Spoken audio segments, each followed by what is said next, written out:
Good morning all of you. Chapter towards census and sample methods of collection of data. In previous class we discussed about methods of sampling और random sampling. Random sampling means सबको equal chance मिल रहा है तो या फिर आप बोल सकते हैं एक तरह से लॉटरी मेथड. कुछ स्लिप्स है हमने एक बॉक्स में डाली, जब उसे सफल करने के बाद जो स्लिप्स उठाई वो ही आपके डेटा को रिप्रेजेंट करेगा.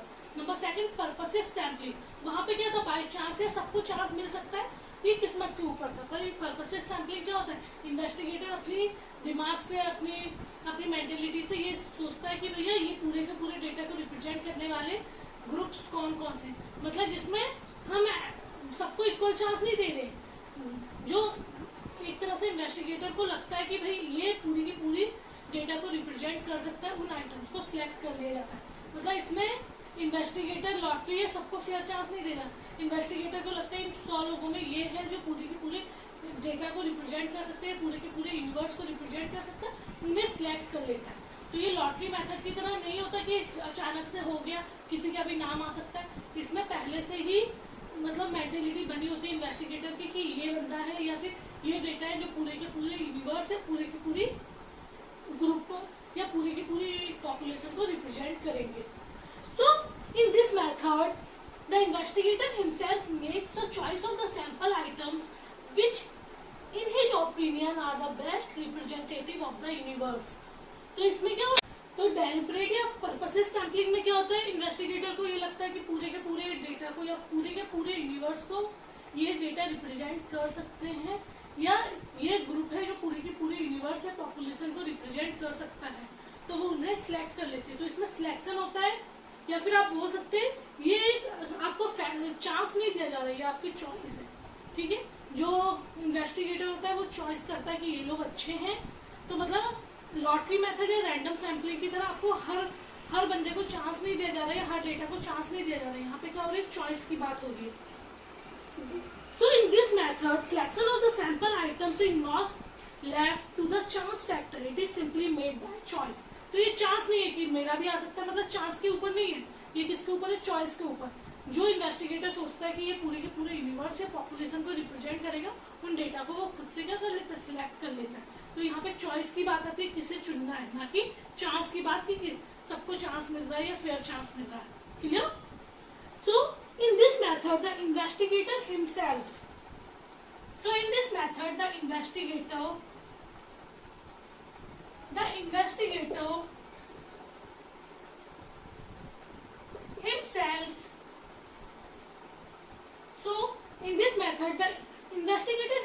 makes the choice of the sample makes the choice of the sample मतलब इन्वेस्टिगेटर खुद ही सैंपल को चुनता है और sample items which in his opinion are the best representative of the universe, which in his opinion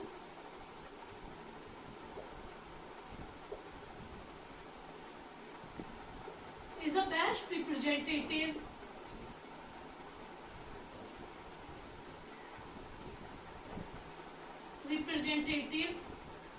of the population or universe, एक ही बात है. So in this method the investigator himself makes the choice of the sample item which in his opinion is the best representative of population. वो चुनता है कुछ samples को या कुछ डेटा को, और वो इस डेटा को ऐसे चुनता है कि उसे लगता है कि ये पूरे का पूरा जो सैंपल पूरी की पूरी यूनिवर्स को क्या कर सकता है, रिप्रेजेंट कर सकता है. तो ये क्या हो जाता है, एक चॉइस फैक्टर हो जाता है, ना कि चांस फैक्टर. चॉइस फैक्टर होता है, ना कि चांस फैक्टर. क्लियर? तो इसमें पूरा दिमाग लगाया जाता है. इन्वेस्टिगेटर सोचता है कि किस चीज से पूरी की पूरी यूनिवर्स का क्या होगा, रिप्रेजेंट हो सकता है या पॉपुलेशन का रिप्रेजेंट हो सकता है, वैसे सैंपल्स को सिलेक्ट किया जाए. तो यहाँ सिलेक्शन की बात आती है. इन्वेस्टिगेटर जो सैंपल्स उन्हें सिलेक्ट करता है, ना कि फेयर चांस देने की है सबको. उसे लगता है 10 लोगों में 2 या 10 सैंपल्स में 2 सैंपल बेस्ट है, तो वो उन 2 बेस्ट को चुन लेता है, ना कि 10 की चिट बना के उनमें से कुछ चुनता है. मतलब यहाँ पे बेस्ट को चुना जाता है, और इन्वेस्टिगेटर के माइंड में बस यही चलता है कि ये पूरे के पूरे पॉपुलेशन या पूरे के पूरी जो आपकी यूनिवर्स है उसे क्या कर सके, रिप्रेजेंट कर सके. So this method of sampling is specifically reliable, then some of the item in the universe are of special significance and ought to be included in the sample. और ये मेथड तब बहुत ज्यादा इंपॉर्टेंट होता है जब हमें पता है 10 में से 2 सैंपल बहुत इंपॉर्टेंट, तो हम उन 2 को ही चुन लेते हैं, ठीक है। तो ये जो मेथड है इसमें इन्वेस्टिगेटर पूरा का पूरा दिमाग लगाता है। रैंडम सैंपलिंग में क्या था, इन्वेस्टिगेटर का कोई दिमाग नहीं है, जो सैंपल्स आ गए उसके बारे में या उसी से ही यूनिवर्स को क्या करना पड़ रहा था, रिप्रेजेंट करना पड़ रहा था। पर यहाँ पे क्या है, पूरा दिमाग लगा के जो बेस्ट, आप बोल सकते हैं जो बेस्ट रिप्रेजेंटेटिव होते हैं उन्हें या उन सैंपल्स को चुना जाता है। Clear? So there are some merits of purposive sampling and some demerits of deliberate or purposive sampling. Merits: selection of items can be deliberately tuned to the purpose of study.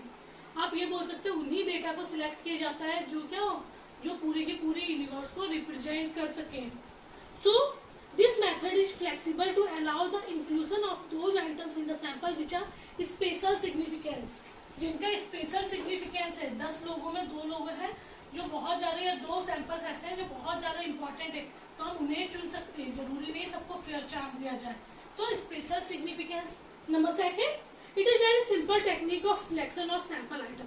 Simple technique है, 10 में 2 लोग हमें सबसे intelligent दिख रहे या 2 sample हमें सबसे ज्यादा इंपॉर्टेंट दिख रहे, तो हमने उन्हें चुन लिया। तो दिस मेथड इज सिंपल और it is a very simple technique of selection. It is a very simple technique of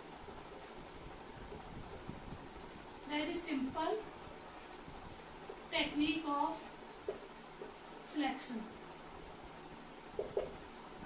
clear? तो ये बहुत सिंपल टेक्निक है। अब 10 में हमें पता है कि ये 2, आप लोग जैसे क्लास में भी होता है, टीचर्स को पता होता है कि ये 2 या ये 3 बच्चे हैं जो बहुत ज्यादा डिबेट में अच्छे या किसी भी चीज में अच्छे, तो वो उन्हें सिलेक्ट कर लेता है। उसे हर बच्चे से आके पूछने की जरूरत नहीं होती है, हर बच्चे को आकर डिबेट देने की जरूरत नहीं होती, क्योंकि कुछ ऐसा होता है कि हमें पता होता है कि, तो हम लोग जो अपने अंदाजे से एक अंदाजा लगा लेते हैं कि ये 2 चीजें या ये 4 सैंपल्स क्या होंगे, सारे के सारे यूनिवर्स है, सारी की सारी पॉपुलेशन को रिप्रेजेंट कर सकते हैं।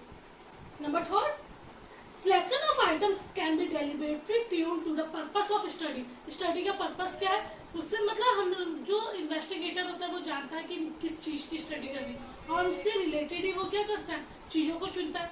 तो मेन चीज है यहाँ पे जो भी डेटा सिलेक्ट किए जाते हैं उनका मेन मकसद क्या होता है, पर्पस ऑफ स्टडी, कि भाई हमारी स्टडी का पर्पस क्या है, उसी के अकॉर्डिंग सैंपल्स को सिलेक्ट किया जाता है। Clear? So there are 3 merits of purposive sampling. Number first, special significance. जो इन्वेस्टिगेटर को लगता है ये पूरे के पूरे ग्रुप को या पूरे के पूरे यूनिवर्स को रिप्रेजेंट कर सकता है, उस ग्रुप को सिलेक्ट कर लिया जाता है, उस सैंपल्स को सिलेक्ट कर लिया जाता है। It is very simple technique of selection. बहुत सिंपल है, जो हमें इंटेलिजेंट लगते हैं या जो सैंपल इंपॉर्टेंट लगते हैं उन्हें सिलेक्ट कर लिया जाता है। पर्पस ऑफ स्टडी, यहाँ पर वो आइटम से सिलेक्ट किए जाते हैं जो स्टडी से मेन, मतलब जिनका मेन पर्पस हम देख लेते हैं कि स्टडी से रिलेटेड कौन कौन से आइटम्स है, इन्वेस्टिगेटर उन्हें ही सिलेक्ट करता है। Clear? Demerits of purposive sampling, there is possibility of personal bias in selection of item. भाई जो इन्वेस्टिगेटर है वो ये कुछ सैंपल्स को ज्यादा प्रेफरेंस दे रहा है, या कोई सैंपल्स या कोई इंसान है जो उनके ज्यादा करीब है या जो उसका रिलेटिव लग रहा है तो उसे ज्यादा प्रेफरेंस देगा, तो यहाँ पे पर्सनल बायस की पॉसिबिलिटीज बहुत रहती है, क्योंकि इन्वेस्टिगेटर को अपने आप ही चीजों को सिलेक्ट करना होता है। तो पर्सनल बायस क्या आप बोल सकते हैं, फेवरिज्म की बहुत पॉसिबिलिटीज रहती है, पार्शियलिटीज की पॉसिबिलिटी रहती है। Because of possibility of personal bias, reliability of the results become doubtful. और भैया जब पर्सनल पक्षपात रहेगा तो कि रिलायबल है या फिर विश्वसनीय बोल सकते हैं, हम विश्वास कर सकते हैं, ट्रस्टेबल है वो डेटा या नहीं, तो जो उसकी रिलायबिलिटी होती है उसकी वो भी क्या होती है, बहुत ज्यादा डाउटफुल होती है। सो रिलायबिलिटी ऑफ रिजल्ट्स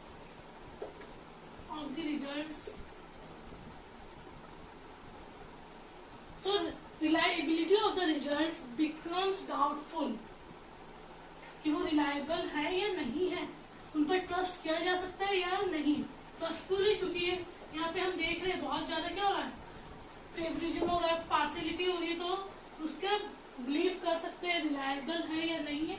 इसलिए जो रिजल्ट्स होते हैं ना वो बहुत ज्यादा कैसे होते हैं, डाउटफुल होते हैं। क्लियर? नंबर थर्ड, स्टेरिफाइड और मिक्स सैम्पलिंग। इस सैम्पलिंग में क्या होता है, पॉपुलेशन के different groups, different different groups में बांट लिया जाता है, जैसे रूरल पॉपुलेशन, अर्बन पॉपुलेशन, अलग अलग ग्रुप्स में बांट लिया जाता है विद डिफरेंट कैरेक्टरिस्टिक्स। ये एजुकेटेड है, ये क्या आप बोल सकते हैं अनएजुकेटेड है, ये लिटरेट है, ये इलिटरेट है, मतलब डिफरेंट डिफरेंट कैरेक्टरिस्टिक्स जो भी पॉपुलेशन के होते हैं उसके अकॉर्डिंग बांट हम क्या करते हैं डिफरेंट डिफरेंट ग्रुप्स को। इसमें स्टेरिफाइड मतलब एक तरह से ग्रुप्स वगैरह, और मिक्स सैम्पलिंग, इसमें मिक्स सैम्पलिंग भी बोला जाता है। तो esterified means the method of sampling is generally adopted when population consist of different groups with different characteristics. मतलब डिफरेंट डिफरेंट ग्रुप्स तो है पॉपुलेशन में, कोई पढ़े लिखे है, कोई अनपढ़ है, कोई इस रिलीजन को मानता है, कोई दूसरे रिलीजन को मानता है, और ग्रुप्स के डिफरेंट ग्रुप्स के साथ साथ उनके कैरेक्टरिस्टिक्स है वो भी कैसे different groups with different characters, different characteristics.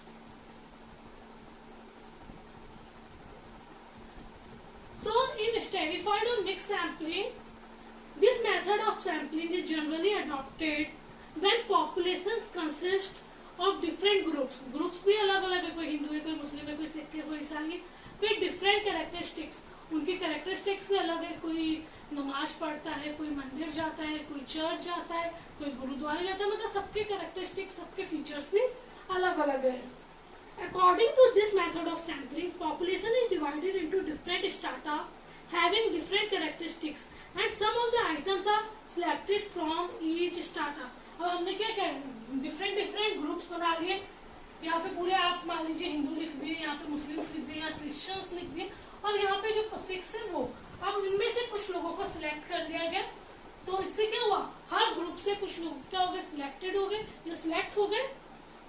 So in this method of sampling, population is divided into different groups. Population को different groups में divide कर दिया, जैसे हमने हिंदू मुस्लिम सिख ईसाई different different groups में divide कर दिया, having different characteristics। और इनके हम रिलीजन की बात करें तो सबके रिलीजन अलग अलग है, तो उनके कैरेक्टरिस्टिक्स में उनके रिलीजन लेने थे, तो हमने डिवाइड किया with his or her religion, different characteristics and some of the items are selected। और कुछ कुछ आइटम मतलब यहाँ पे 100 हिंदू है, 100 मुस्लिम है, 100 सिख है, 100 क्रिश्चियंस है, तो उनमें से कुछ कुछ लोगों को हमने सिलेक्ट कर दिया हर ग्रुप में से, so that the entire population gets represented। तो क्या होगी सारी की सारी पॉपुलेशन, क्या अगर हम सारे हिंदुओं को सिलेक्ट कर लेंगे, सारे मुस्लिम से, सारे सिख से, सारे क्रिश्चियंस को सिलेक्ट कर लेंगे, तो पूरी की पूरी पॉपुलेशन रिप्रेजेंट नहीं हो पाएगी। तो इंडिया में जितने भी रिलीजन है सब में से कुछ कुछ सिलेक्ट करेंगे, तो हम क्या कर सकते हैं पूरी की पूरी पॉपुलेशन को रिप्रेजेंट कर सकते हैं। तो यहाँ पे क्या होता है मिक्स सैम्पलिंग में, in this method data are collected from different groups with different characteristics. Clear? Merits large area और स्टडी ऑफ लार्ज एरिया या कवरेज ऑफ लार्ज एरिया। जब हम सारी के सारे पॉपुलेशन के कुछ कुछ लोगों को सिलेक्ट कर रहे हैं, तो यहाँ पे क्या हो रहा है लार्ज एरिया कवर हो रहा है, तो study of large area. Clear? So this method covers diverse characteristics of the population, और साथ ही साथ कैसे पॉपुलेशन के कैरेक्टरिस्टिक्स जो डाइवर्स डिफरेंट कैरेक्टरिस्टिक्स है उन्हें ले रहा है, कवर कर रहा है।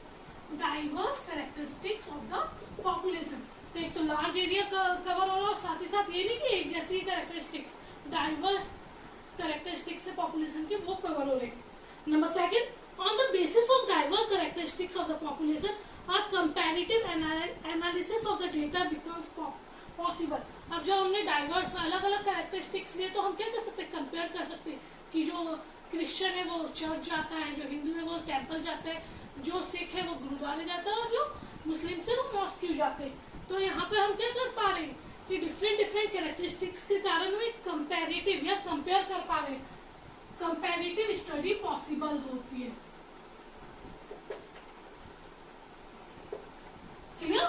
तो यहाँ पे हम कंपैरिजन कर सकते हैं, कंपेयर कर सकते हैं कि कौन कहाँ जा रहा है, कौन कौन सा रिलीजन, जब हम क्या कर रहे हैं डाइवर्स कैरेक्टरिस्टिक्स को स्टडी कर रहे हैं। This method of sampling offers reliable as well as meaningful result. और यहाँ तो एक तो ट्रस्टफुल रिजल्ट्स मिलते हैं क्योंकि सबकी इन्फॉर्मेशन कलेक्ट की जा रही है, और साथ ही साथ रिजल्ट्स कैसे होते हैं मीनिंगफुल, हमें सही सही डेटा का पता चलता है कि कौन कहाँ जा रहा है या कौन से रिजल्ट्स कौन क्या पढ़ रहा है, ये सारे के सारे मीनिंगफुल रिजल्ट्स हमें पता चलते हैं। So there are 3 merits of mix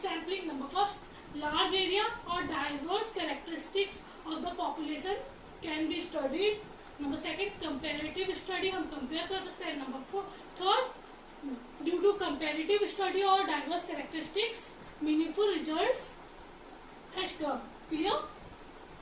Some merits, so there are some demerits of mixed sampling. Number first, this method is suitable only when there is a complete knowledge about diverse characteristics of the population. अब मुझे knowledge ही नहीं है कि हिंदू कहा जाता है, मुस्लिम कहा जाता है, सिख कहा जाता है, या हमें जो पॉपुलेशन है उसके हमें कैरेक्टरिस्टिक्स ही नहीं पता, या हमें उसका नॉलेज ही नहीं है जो उसके मेन कैरेक्टरिस्टिक्स है, तो ये रिजल्ट या इस डेटा का कोई मतलब नहीं होता.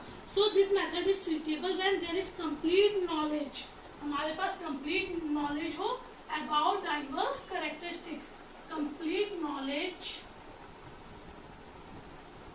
About different characteristics. समझ आया कि मतलब अगर हमारे पास नॉलेज ही नहीं है, हमें पता ही नहीं है कि रिलीजन कौन से है, कौन क्या रिलीजन मानता है, तो हमें पता ही नहीं है, हमें ये भी नहीं पता कि मुस्लिम मॉस्क जाता है या हिंदू टेम्पल जाता है, तो हमें मतलब ही नहीं होगा. तो जब तक हमें सारा का सारा कंप्लीट नॉलेज नहीं होगा तो ये मेथड बिल्कुल भी मीनिंगलेस है या सेंसलेस है.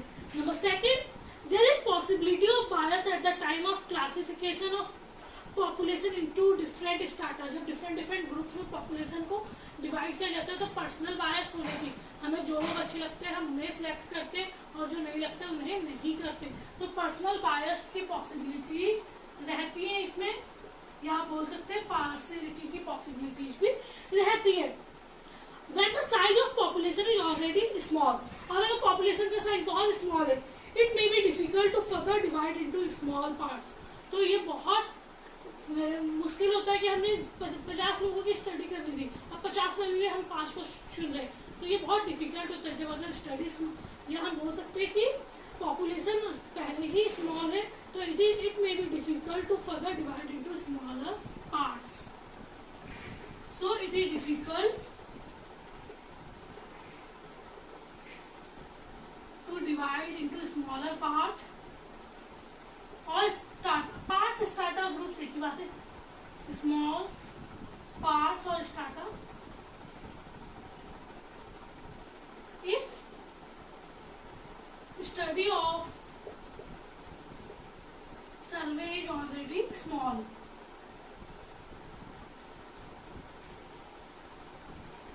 So there are 3 demerits of stratified or mixed sampling. Number first, if we don't have complete knowledge about different characteristics, so this information or this sampling is meaningless. Number second, personal bias.